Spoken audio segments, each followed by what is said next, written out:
चलो chapter number 15 क्या चीज है? ठोस आकृतियों और पृष्ठीय क्षेत्रफल। ठोस आकृतियां और पृष्ठीय क्षेत्रफल। ठोस आकृतियों का ही पृष्ठीय क्षेत्रफल निकालना पड़ेगा। अब यहां से हमें इस चैप्टर से कोई भी एक्सरसाइज हो, 3 एक्सरसाइज बस कवर करनी है। 5 दिया है, प्रश्नावली 1 और प्रश्नावली 5। प्रश्नावली 1 और प्रश्नावली 5 दोनों से ही क्वेश्चन नहीं आएगा। बीच पर प्रश्नावली 2, 3 और 4, 2, 3 और 4, और 2, 3, 4 से ही अपने को एक क्वेश्चन मिलेगा 4 नंबर का। और उस क्वेश्चन को मैं बता देता हूं, पहले टॉपिक को कर देता हूं कि कौन कौन से टॉपिक से क्वेश्चन आएगा यहां से। एक तो अपना बेलन है, पहले बेलन पढ़े हो ना ये। दूसरा अपना गोला, तीसरा अर्धगोला। इन्हीं 3 टॉपिक के बारे में पढ़ना है, बेलन, गोला और अर्धगोला। बेलन से एकदम परिचित हो, जानते हो बेलन किसको कहते हो? जो घर में रोटी बनाने के लिए यूज करते हो वो भी एक बेलन ही है। और ड्रम देखे हो ना पानी भरने का, वो भी एक बेलन के आकार में ही रहता है। तो कुछ इस तरह से दिखता होगा।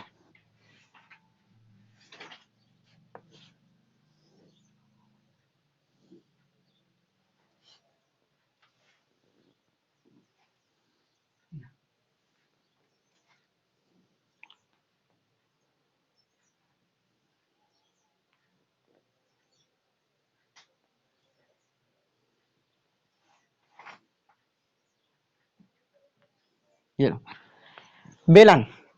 अब इससे संबंधित क्वेश्चन कौन कौन सा आता है उसको समझो। सबसे पहले हमें ना निकालना पड़ेगा, वही सूत्र भी है ना। पहला निकलेगा बेलन का आयतन, बेलन का आयतन। और इसको मैं क्लास के पहले वाले दिन भी कराया था। पूरे जितना भी 10th क्लास में फॉर्मूला पड़ेगा, पूरे फॉर्मूले को एक जगह लिखाया हुई हूं।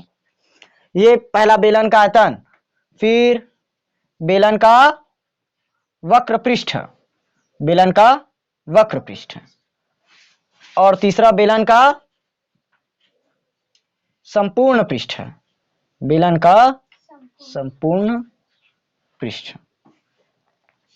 बेलन का वक्र पृष्ठ, बेलन का संपूर्ण पृष्ठ और बेलन का आयतन। इन टॉपिक से अपने को क्वेश्चन मिलेगा। ये तो हुआ बेलन का।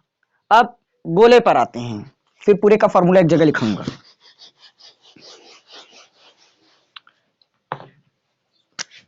ये किसका था? बेलन। याद रखना मैं पूरे चैप्टर्स का फॉर्मूला एक ही क्लास में खत्म कर रहा हूं ना, और अलग से नहीं कराऊंगा। जैसे प्रश्नावली 2 में ना अपने को बेलन पढ़ना है, प्रश्नावली 3 में गोला और अर्धगोला पढ़ना है, तो पूरे को एक जगह ही पढ़ा रहा हूं। पहले ये बेलन का खत्म, अब बेलन के बाद गोला। गोले में क्या क्या पढ़ना पड़ेगा? पहला गोले का आयतन, सेम ऊपर का कर दो, जहां पर बेलन है वहां पर गोला लगा दो। फिर दूसरा गोले का वक्र पृष्ठ, यानी कि वक्र पृष्ठ का क्षेत्रफल। वक्र पृष्ठ का क्षेत्रफल मतलब पृष्ठीय क्षेत्रफल। ठीक, वक्र पृष्ठ का क्षेत्रफल, इसी को हम लोग पृष्ठीय क्षेत्रफल भी बोलते हैं ना। ऊपर में भूल के बताने, पृष्ठीय क्षेत्रफल। कई बार डायरेक्ट पृष्ठीय क्षेत्रफल बस देता है, कई बार वक्र पृष्ठ का क्षेत्रफल देता है। और संपूर्ण पृष्ठ साफ साफ लिखा रहेगा, संपूर्ण पृष्ठ का क्षेत्रफल ज्ञात कीजिए करके। तीसरा गोले का संपूर्ण पृष्ठ का क्षेत्रफल। अच्छा एक चीज और बच गया, शंकु। शंकु, ये बेलन हुआ, गोला हुआ, और अब अर्धगोला। अर्धगोला सेम तो आएगा, मैं सीधा अब शंकु का बता रहा हूं। शंकु सबसे ज्यादा इंपॉर्टेंट ना, चारों का चारों है, चारों ही आता है, किसी को नहीं बोल सकते, क्योंकि हर साल ना किसी टॉपिक से क्वेश्चन मिला है। और अथवा में भी देते हैं, इसका टेंशन मत लो, एक क्वेश्चन अथवा में ही रहेगा। शंकु का आयतन, पहले शंकु का आयतन, शंकु का आयतन उसमें दिया है क्या? पृष्ठीय क्षेत्रफल देखो। फिर उसके बाद दूसरा शंकु का पृष्ठीय क्षेत्रफल, फिर शंकु का संपूर्ण पृष्ठ, संपूर्ण पृष्ठ। इधर राइटिंग पर ध्यान मत देना, ऊपर में पूरा साफ साफ लिख दिया हूं। चलो अब एक एक करके पूरे को समझते हैं। पहले ही बता दिया, प्रश्नावली 2, प्रश्नावली 3 और प्रश्नावली 4 पढ़ना है। चारों में अपने को ये देगा बेलन, संपूर्ण ए, बेलन है, शंकु है और गोला और अर्धगोला। गोला और अर्धगोला सीधा अपने को प्रश्नावली 3 में देखने को मिलेगा। पहले प्रश्नावली यानी कि प्रश्नावली 1 को तो छोड़ देना, ज्यादा मत पढ़ना, 3 ही क्वेश्चन भी है वैसे भी। दूसरे प्रश्नावली में अपने को बेलन पढ़ना है, तीसरे प्रश्नावली में शंकु पढ़ना है, चौथे प्रश्नावली में गोला और अर्धगोला पढ़ना है। ठीक, ये किसका है? प्रश्नावली 2 का, और ये प्रश्नावली 3 का, ये प्रश्नावली 4 का। अब जो लास्ट प्रश्नावली अपने को पढ़ना है उसमें पूरा एक साथ मिला दिया है। जैसे एक गोला लेंगे, गोले के ऊपर कोई शंकु रखा है या उस गोले के ऊपर अर्धगोला रखा है, इस तरह से। तो पहले पूरे का चित्र समझ लेते हैं। ये क्या हुआ? बेलन। अब गोला जानते हो, बॉल देखे हो ना, बॉल, फुटबॉल, वो है गोला। पृथ्वी भी जानते हो, पृथ्वी एक गोला है, गोलाकार है। तो ये गोला हुआ।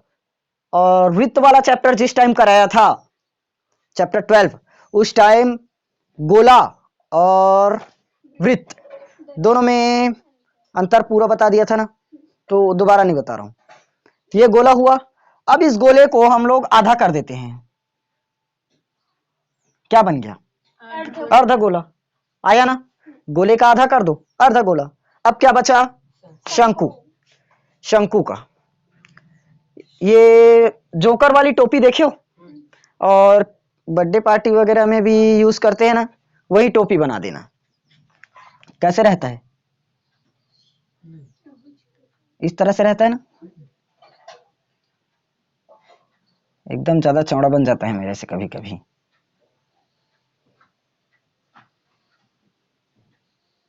बना, और ये बीच से इसको काट दो। ये है अपना शंकु। तराजू, तराजू भी रहता है ना ऐसे। समझ में आया चारों चित्र? 4 टॉपिक पढ़ना है, चारों टॉपिक का चित्र मैंने बता दिया। ये अपना क्या हुआ? बेलन, प्रश्नावली 2 का। फिर प्रश्नावली 3 में अपने को कवर करना है शंकु, ये शंकु का चित्र। फिर ये गोला और ये अर्धगोला, प्रश्नावली 4 का, गोला और अर्धगोला। अब पूरे का एक एक करके सबसे पहले फॉर्मूला नोट करते हैं। फॉर्मूला वैसे पहले करा दिया हूं, एक बार और करा रहा हूं, देखना। चलो, अगर 6वीं 7वीं 8वीं में ध्यान से पढ़े हो तो बेलन का आयतन कहीं ना कहीं मिला होगा। बेलन का आयतन क्या होता है? नहीं पढ़े? Pi r square h, pi r square h. समझ में आया? अब बेलन का वक्र पृष्ठ 2 pi r h, 2 pi r h. संपूर्ण पृष्ठ पर हो जाएगा 2 pi r, r plus h. बस यहां तक तो सेम लिखना है, उसमें एक आर और जोड़ दो। 2 पाई आर एच है, 2 पाई आर एच, उसमें आर प्लस एच बस एक्स्ट्रा करना रहता है। ठीक, अब समझते हैं ये है क्या चीज। पाई का मान नियतांक 22/7 जानते हो। 22/7, 22/7 मतलब 3.14 जानते हैं ना, क्योंकि 22/7 किसी से तो वो तो 7 से पूरा डिवाइड ही नहीं होगा, चलते ही जाएगा अनंत तक, कभी भाग नहीं जाएगा, तो उसको 3.14 लेते हैं। फिलहाल पाई का मान हम लोग यहां पर रखेंगे 22/7। आर मतलब त्रिज्या, त्रिज्या होगा। इसमें समझते हैं आप त्रिज्या कैसे होगा। देखो ये वाला आकृति देखो तो कौन सी आकृति में दिखा? वृत्त। ये कौन सी आकृति है? वृत्त। अब वृत्त में त्रिज्या रहती है कि नहीं? रहती है। तो ये इसका सेंटर पॉइंट, और इसी को बेलन का आधार भी बोलते हैं। बेलन का आधार, समझना ना, क्योंकि ये आधार मतलब नीचे वाला हिस्सा, ये क्या होगा? हमारा बेलन का आधार। तो ये वृत्त की त्रिज्या यहां तक, और यहां तक देखे तब भी त्रिज्या, तो ये क्या बन गया हमारा? टोटल 2r व्यास। आया समझ में? h मतलब ऊंचाई, हाइट। बेलन की ऊंचाई कितनी है बताओ? तो ये हो गया हमारा ऊंचाई। तो आयतन के लिए पूरा आयतन निकालना पड़ेगा। जैसे एक बोतल ले लो, उस बोतल में कितना लीटर पानी आएगा बोलूं, तो पहले उसका आयतन बताएंगे। उस आयतन, मान लो 4 लीटर पानी आ रहा है, तो उसका आयतन कितना हुआ? 4 लीटर। आया समझ? ये क्लियर हुआ। अब ये हमारा क्या है, बेलन का आधार। अब जो ये है ना बेलन का आयतन, आधार की परिधि गुणित ऊंचाई भी करेंगे, सॉरी बेलन का वक्र पृष्ठ को आधार की परिधि गुणित ऊंचाई करेंगे। और अगर बेलन का आयतन बोला, बेलन का आयतन, तो आधार का क्षेत्रफल गुणित ऊंचाई भी बोल सकते हैं। इस सूत्र का मतलब बता रहा हूं, आधार का क्षेत्रफल गुणित में क्या आएगा, ऊंचाई। इसको मिटाऊं क्या, अभी समझाने के लिए मिटाना पड़ेगा, चलो कोई बात नहीं। देखो पाई आर स्क्वायर मतलब, पाई आर स्क्वायर क्या चीज है, वृत्त का क्षेत्रफल। तो बेलन का आधार का क्षेत्रफल, आधार का क्षेत्रफल यहां लिखोगे ना सामने, बेलन के आधार का क्षेत्रफल गुणित ऊंचाई। बेलन का आधार कौन सा है, ये वृत्ताकार में, तो बेलन का आधार कौन हुआ, वृत्त, तो वृत्त का क्षेत्रफल, वृत्त का क्षेत्रफल क्या है, पाई आर स्क्वायर, वृत्त का क्षेत्रफल क्या है, पाई आर स्क्वायर। ऊंचाई मतलब h, तो पाई आर स्क्वायर h। कंप्लीट हुआ। दोनों का दोनों सूत्र एक ही है, एक ही काम करेगा, चाहे ये वाला लिखो या ये वाला लिखो, कंप्लीट। समझ आया ना। आधार का क्षेत्रफल गुणित ऊंचाई, हमारा आधार ये वृत्ताकार में है इसलिए वृत्त का क्षेत्रफल लेना पड़ा। चतुर्भुज में रहता था चतुर्भुज का क्षेत्रफल, त्रिभुज में रहता तो त्रिभुज का क्षेत्रफल लेते, बट वैसे तो नहीं रहता ना बेलन। ये समझ में आया। इसको देखो, बेलन का वक्र पृष्ठ, वक्र पृष्ठ ये पूरा अंदर वाला भाग, ये अंदर वाला भाग क्या कहलाएगा, वक्र पृष्ठ। संपूर्ण पृष्ठ ले देंगे तब पूरे का पूरा भाग आ जाएगा। ठीक, वक्र पृष्ठ मतलब ये वाला भाग, संपूर्ण पृष्ठ मतलब पूरा ही भाग। क्लियर हुआ। दोनों में अंतर समझ में आया, वक्र पृष्ठ और संपूर्ण पृष्ठ में। वक्र पृष्ठ क्या होगा, 2 pi r h, 2 pi r H, यानी कि 2 गुणित पाई गुणित त्रिज्या गुणित ऊंचाई बोल सकते हैं। फिलहाल वो तो याद करने के लिए कठिन होगा, 2 गुणित पाई गुणित त्रिज्या गुणित ऊंचाई, डायरेक्ट बोलो 2 पाई आर एच, खत्म हुआ याद। अब ये तो 2 पाई आर एच हुआ। यहां पर समझते हैं 2 पाई आर क्या चीज है बताओगे, वृत्त की परिधि। और वृत्ताकार में क्या चीज रहता है, बेलन का आधार, बेलन का आधार। तो यहां क्या लिखेंगे, बेलन का, उसमें भी लिखोगे ना बेलन का आधार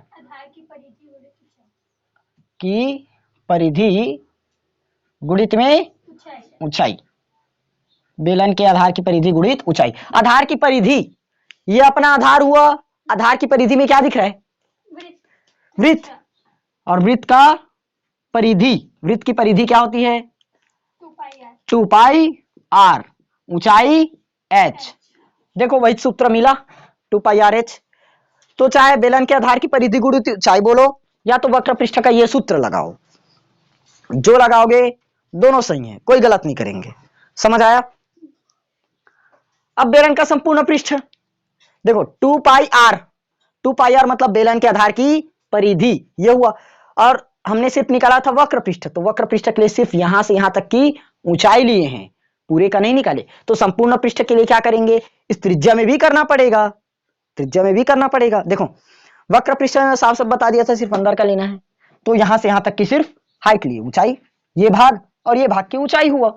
लेकिन संपूर्ण पृष्ठ के लिए, संपूर्ण पृष्ठ में बताओ पूरे का पूरा पृष्ठ लेना पड़ेगा, और पूरे पृष्ठ में आधार है कि नहीं, बेलन में आधार तो रहेगा ही। ये बेलनाकार समझ लो, ये वाला हिस्सा देखो है कि नहीं, गोलाकार है, वृत्ताकार। तो यहां से यहां तक अगर हमने लगाया, इसको मानकर चलो ना, ये ऊंचाई सफेद वाला तक, यहां से यहां तक के अपने को ऊंचाई लिए, तब क्या निकालना पड़ेगा, वहां पर क्या निकलेगा, वक्र पृष्ठ। देखो यहां से यहां तक अगर निकाले तो क्या निकलेगा, वक्र पृष्ठ। और अगर मैंने इसका भी लिया, आधार का भी, तो क्या निकल जाएगा, संपूर्ण पृष्ठ। है समझ। तो ये वाला हिस्सा हुआ मतलब ऊंचाई, और ये वाला हिस्सा हुआ मतलब त्रिज्या भी जुड़ेगा, तो संपूर्ण पृष्ठ बन जाएगा। तो कैसे करना पड़ेगा, h तो रहेगा ही, लेकिन r प्लस h भी रहेगा, क्योंकि r मतलब आधार की त्रिज्या हो गई, त्रिज्या, और h मतलब ऊंचाई। तो इसको भी रंगना पड़ेगा ना, इसको भी करना पड़ेगा संपूर्ण पृष्ठ के लिए, r प्लस h, इसलिए r प्लस h हुआ।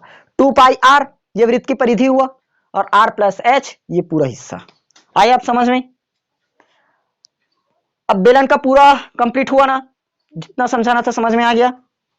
अब गोले पर आए या और बताऊं इसको? आ गया ना 15। चलो गोले पर आते हैं। गोले का आयतन। अच्छा अब ये वाला चित्र में क्या दूं क्या?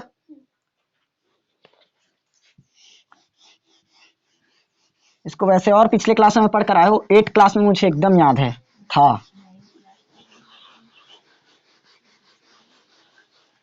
चलो प्रश्न वाली 2 में क्या पढ़ने बोला था? शंकु। 3 में शंकु के बारे में समझे पहले। चलो शंकु के बारे में तुम लोग बताओ, जो जानते हो उतना बताओ।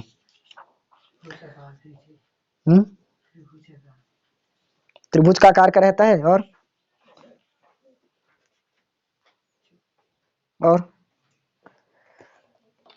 और बताओ।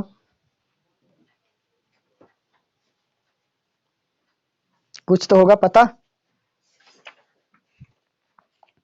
नहीं पता? चलो सबसे पहले इसका आयतन समझ। अब इस चित्र को मैं वहां बताऊंगा अच्छे से। हाँ टेंशन का है, बड़े जन बना हूं एकदम वाद्य मेले दिखी दिखी।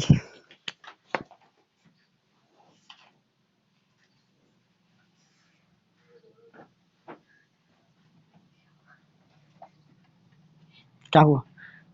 नहीं इधर लिखते नहीं बनेगा अपने को। अच्छा शंकु कहते हैं इधर है। हाँ काम करो करो, बहुत काम करने वाले हो तुम लोग तो। ये ठीक समझे?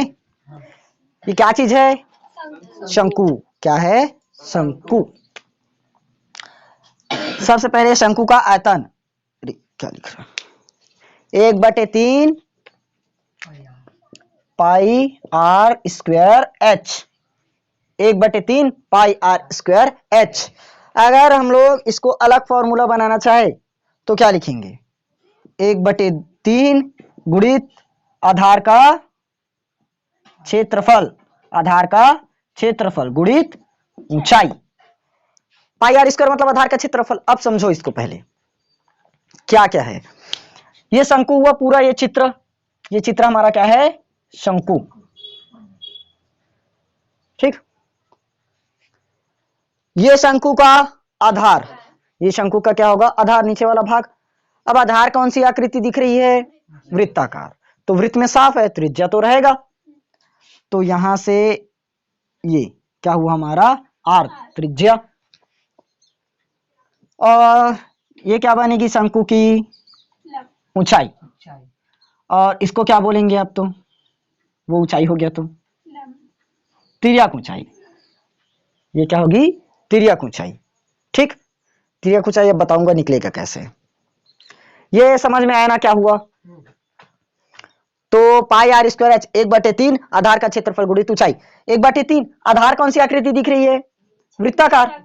वृत्त कौन से क्षेत्रफल घेरता है? वृत्त का क्षेत्रफल क्या है? पाई आर स्क्वायर। अब भी स्टार्टिंग में बताया ही था। तो 1/3 पाई आर स्क्वायर, ऊंचाई मतलब एच। हुआ कंप्लीट। ये था हमारा शंकु का आयतन। अब क्या निकालना है? शंकु का पृष्ठ क्षेत्रफल। चलो पृष्ठ क्षेत्रफल का बताओ सूत्र। मैं इसको कराया भी था ना। पृष्ठ क्या? अच्छा हाँ, शंकु का पृष्ठीय क्षेत्रफल। सोचो कैसे निकलेगा? सोचे। 1/2 नहीं मिला? हाँ पाई R L, pi R L. अच्छा पृष्ठीय क्षेत्रफल को वक्र पृष्ठ बता दिया। हाँ बता तो दिया हूँ। पृष्ठीय क्षेत्रफल को क्या बोलते हैं? वक्र पृष्ठ भी बोलते हैं ना। ये क्या होगा हमारा? पाई आर एल। क्लियर हुआ? अब पाई आर एल तो लिखे, पाई का मान जानते हो, आर का मान भी जानते हो, और एल का मान बता दिया। अच्छा अब इसको हम लोग किस में लिखेंगे? वर्ग में लिखेंगे ना, वर्ग इकाई। एल मतलब ऊंचाई आएगा, आर मतलब त्रिज्या भी सेंटीमीटर में आएगा, सेंटीमीटर सेंटीमीटर सेंटीमीटर का स्क्वायर बन जाएगा। ठीक, ये आयतन है तो इसमें क्यूब रहेगा, पहले ही बता दिया हूं। आयतन वाले में क्यूब रहता है, कई बार हो गया बताते, क्योंकि आयतन मतलब एबीसी, सेंटीमीटर गुणित सेंटीमीटर गुणित सेंटीमीटर, तो सेंटीमीटर का क्यूब। कंप्लीट, इसको सवाल में बताऊंगा अच्छे से। अब बचा बेलन का, सॉरी, शंकु का संपूर्ण पृष्ठ। जैसे स्टार्टिंग में हम लोग किसका किए थे, संपूर्ण पृष्ठ वाला, और बताया था देखो बेलन का संपूर्ण पृष्ठ 2 पाई आर प्लस एच। तो यहां पर क्या हो सकता है, दिमाग लगाओ, पाई आर और r plus l, pi r plus l, ये हो गया हमारा शंकु। समझ में आया कि नहीं आया? पूरे का पूरा फॉर्मूला एकदम इंपॉर्टेंट है ना, जरूरत पड़ेगा। इनमें से एक भी फॉर्मूला याद नहीं है तो समझो यहाँ का 4 नंबर गया, पहले ही बता रहा हूं, क्योंकि हमें पेपर में पता नहीं है कि कौन से टॉपिक से दे दे। 4 नंबर के लिए अपने को 4 टॉपिक कवर करना पड़ेगा, और चारों टॉपिक एकदम सरल सरल है। देखो एक का ऐसे ही करा कर दिखता हूं। मान लो मुझे ना वृत्त की त्रिज्या दिया है 3 सेंटीमीटर, वृत्त की त्रिज्या 3 सेंटीमीटर, ऊंचाई को दिया 21 सेंटीमीटर, ऊंचाई को 21 सेंटीमीटर। बेलन का वक्र पृष्ठ बताओ, बोल दिया, डायरेक्ट लगाएंगे 2 पाई आर एच, तो 2 पाई का मान 22/7, आर का मान त्रिज्या बता दिया 3 सेंटीमीटर, ऊंचाई बता दिया 21, 7 या 21, बस पूरे का गुणा कर दो, निकल गया। इसमें 4 नंबर मिल रहा है, तो अगर छोड़ो तो ये तो एकदम 10वीं क्लास ना पढ़ने वाली बात हो गई। हाँ, छोड़ना पड़ेगा। समझ आया? शंकु का आयतन, शंकु का पृष्ठीय क्षेत्रफल, शंकु का संपूर्ण पृष्ठ कंप्लीट हुआ पूरा। अब अर्धगोला और गोले में पहुंचे, इधर कब मिटा दूं क्या?